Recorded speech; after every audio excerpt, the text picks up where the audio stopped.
Asia کی سڑکوں اور میدانوں میں نا تاریخ صرف کتابوں میں نہیں ملتی، بلکہ یہ دوڑ، دستکاری اور تہواروں میں زندہ نظر آتی ہے۔ آج ہم یہی دیکھیں گے کہ یہ روایات صرف ایک تماشا نہیں، بلکہ کسی بھی ثقافت کا دھڑکتا ہوا دل ہیں۔ دیکھیے، یہ جو تقریبات ہوتی ہیں، یہ صرف تفریح کے لیے نہیں ہیں۔ یہ تو کمیونٹیز کے لیے اپنی شناخت، اپنی تاریخ اور اپنی اقدار کو اگلی نسل تک پہنچانے کا ایک جیتا جاگتا طریقہ ہے۔ کبھی سوچیں، ہاتھ سے بنی کوئی چھوٹی سی چیز ہو یا کسی روایتی کھیل کا جوش، یہ صرف سرگرمیاں نہیں ہیں، بلکہ یہ کسی بھی قوم کی روح کی عکاسی کرتی ہیں اور آخر میں ان کی پہچان بن جاتی ہیں۔ تو آئیے ایشیا کے مختلف کونوں کا ایک سفر کرتے ہیں، میانمار کی سجی سجائی بیل گاڑیوں سے لے کر پاکستان کی تیز رفتار بیل دوڑوں تک، اور دیکھتے ہیں کہ یہ ورثہ کتنا رنگین اور متنوع ہے۔ تو چلیے ان زندہ تاریخوں کو ذرا قریب سے دیکھتے ہیں اور یہ سمجھنے کی کوشش کرتے ہیں کہ یہ روایات آج بھی لوگوں کے دلوں میں کیسے زندہ ہیں۔ پاکستان کا جو پوٹھوہار کا علاقہ ہے، وہاں جلسہ کے دوران ماحول میں ایک الگ ہی جوش اور ولولہ ہوتا ہے۔ یہ صرف ایک ریس نہیں، بلکہ ایک ایسی روایت ہے جو نسل در نسل کمیونٹی کو آپس میں جوڑتی آئی ہے۔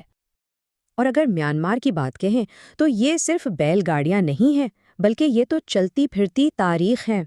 بیگان اور کونبنگ جیسے عظیم ادوار میں انہیں تقریبات میں استعمال کیا جاتا تھا، اور آج بھی یہ اس شاندار ماضی کی یاد دلاتی ہیں۔ چاہے پاکستان میں بیل دوڑ کا میلہ ہو یا بھارت کے دیہی اولمپکس، یہ تہوار اور کھیل ثقافتی ورثے کو زندہ رکھنے کے لیے ایک سٹیج کی طرح کام کرتے ہیں، جہاں پرانی روایات ایک نئے جوش کے ساتھ نظر آتی ہیں۔ لیکن اس تمام رونق اور جشن کے پیچھے ایک تلخ حقیقت بھی چھپی ہوئی ہے۔ جدیدیت کی جو لہر ہے نا، وہ ان صدیوں پرانی روایات کو اپنے ساتھ بہا لے جانے کا خطرہ بن رہی ہے۔ دیکھیں، ایک طرف تو ہے مقامی کاریگر جو نسلوں سے سیکھے ہوئے ہنر سے منفرد چیزیں بناتے ہیں، اور دوسری طرف ہے فیکٹریوں کی مشینیں جو تیزی سے ایک جیسی چیزیں تیار کرتی ہیں۔ اس مقابلے میں روایتی دستکاری کا وجود ہی خطرے میں پڑ گیا ہے۔ جیسے جیسے سڑکوں پر ٹریکٹر اور جدید گاڑیاں عام ہو رہی ہیں، میانمار کی روایتی بیل گاڑی جو کبھی روزمرہ زندگی کا حصہ تھی، اب آہستہ آہستہ صرف دیہی علاقوں تک ہی محدود ہوتی جا رہی ہے۔ وقت بہت تیزی سے گزر رہا ہے، اور اگر ابھی کچھ نہ کیا گیا تو یہ منفرد ثقافتی ورثے صرف تاریخ کی کتابوں کا حصہ بن کر رہ جائیں گے۔ یہ ایک ایسی دوڑ ہے جسے ہمیں ہر حال میں جیتنا ہوگا۔ یہ اعداد و شمار اس خطرے کی سنگینی کو بالکل واضح کر دیتے ہیں۔ سوچئے، صرف پچھلے 30 سالوں میں بھارت میں کاریگروں کی تعداد میں 30% کمی آئی ہے۔ یہ صرف ایک نمبر نہیں ہے، بلکہ یہ ہزاروں خاندانوں کی روزی اور صدیوں پرانے ہنر کے خاتمے کی کہانی ہے۔ اور یہ صرف معاشی دباؤ کا معاملہ نہیں ہے۔ پاکستان میں کئی قدیم روایات اور تاریخی مقامات حکومتی عدم توجہ کا شکار ہیں، جس کی وجہ سے یہ انمول ورثہ آہستہ آہستہ ختم ہوتا جا رہا ہے۔ پاکستان میں بیل دوڑ جیسے منفرد کھیل کو 2 بڑے چیلنجز کا سامنا ہے۔ ایک تو حکومتی سرپرستی کی کمی، اور دوسرا میڈیا کی عدم دلچسپی۔ جب ان روایات کو پہچان ہی نہیں ملتی تو وہ عوام کی نظروں سے بھی اوجھل ہونے لگتی ہیں۔ لیکن ان چیلنجز کے باوجود کچھ لوگ ہمت نہیں ہار رہے۔ کمیونٹیز اور ڈیزائنرز مل کر ان گمشدہ فنون کو دوبارہ زندہ کرنے کے لیے جدید اور روایتی طریقوں کو ایک ساتھ ملا رہے ہیں۔ اس کوشش کو دستکاری کا احیاء کہا جاتا ہے۔